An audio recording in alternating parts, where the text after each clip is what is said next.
یہاں فیکٹس اور پروپیگنڈا کو الگ کرنا بہت ضروری ہے۔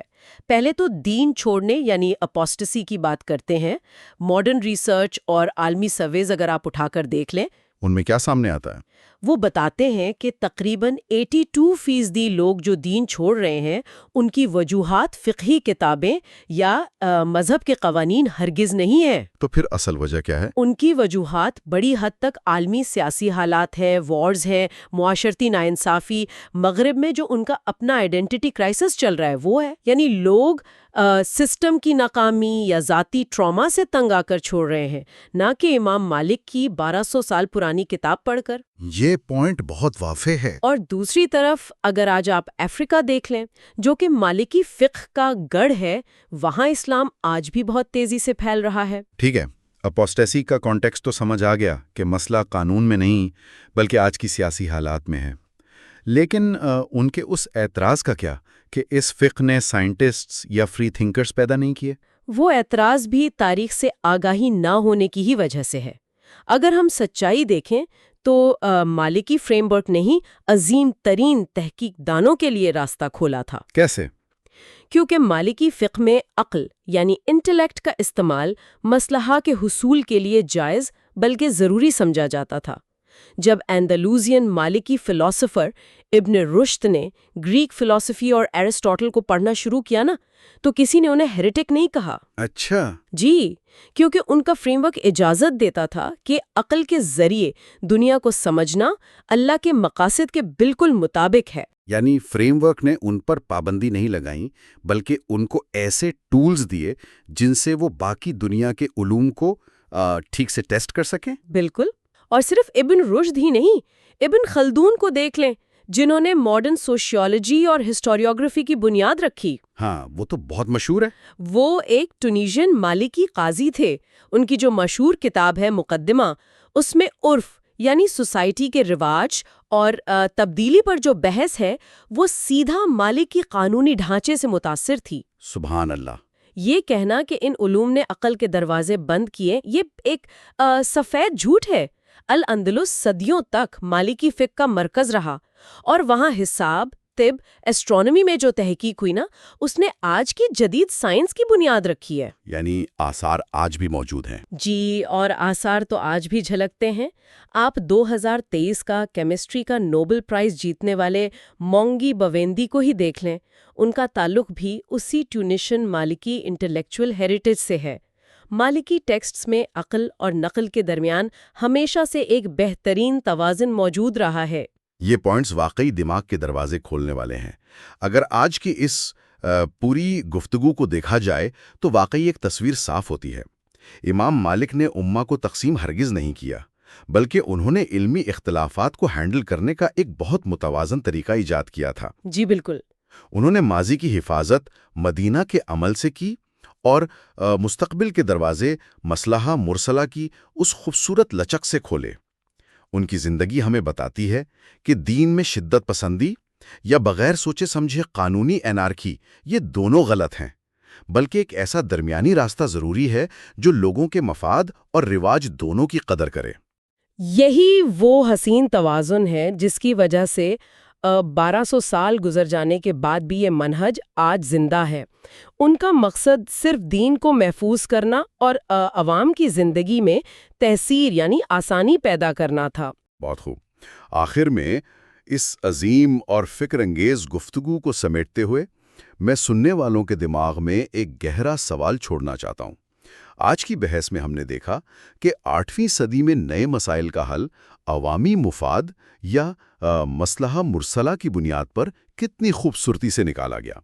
تو اب ذرا سوچئے، اگر آج ہم امام مالک کی اس لچکدار سوچ اور مصلحہ مرسلہ کو آج کے سنگین مسائل پر لگائیں، جیسے آرٹیفیشل انٹیلیجنس کے خطرات ہیں، بائیو ایتھکس کے نئے چیلنجز ہیں، یا پھیلتے ہوئے عالمی ماحولیاتی بحران یعنی کلائمیٹ چینج کا مسئلہ ہے، تو کیا آج کا مسلمان انہی اصولوں کو استعمال کر کے پوری دنیا کے آدھے سے زیادہ مسئلے خود حل نہیں کر سکتا؟